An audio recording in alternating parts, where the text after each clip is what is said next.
விஷச்சாராயம் குடித்து புதுவை ஜிப்மரில் அனுமதிக்கப்பட்டுள்ள 5 பேர் கவலைக்கிடமாக உள்ளனர். ஜிப்மரில் 19 பேர் சிகிச்சைக்காக அனுமதிக்கப்பட்ட நிலையில் 3 பேர் ஏற்கனவே உயிரிழந்தனர்.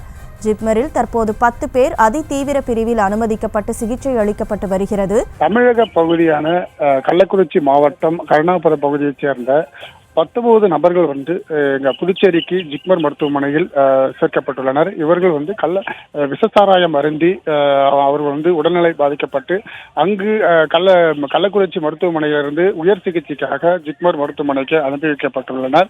இந்த 19 நபர்களில் நேற்று 3 நபர்கள் உயிரிழந்துள்ளனர். அதனைத் தொடர்ந்து ஒரு 10 நபர்கள் ஐசியூ அல்லது அதிதீவிர சிகிச்சை பிரிவில் தற்போது சிகிச்சை பெற்று வருகின்றனர். அவர்களுடைய நிலைமை பின்புதான் தெரிய வரும் என இன்று மாலைக்குள் அவர் தெரிய வரும் என மருத்துவர்கள் தெரிவிக்கின்றனர்.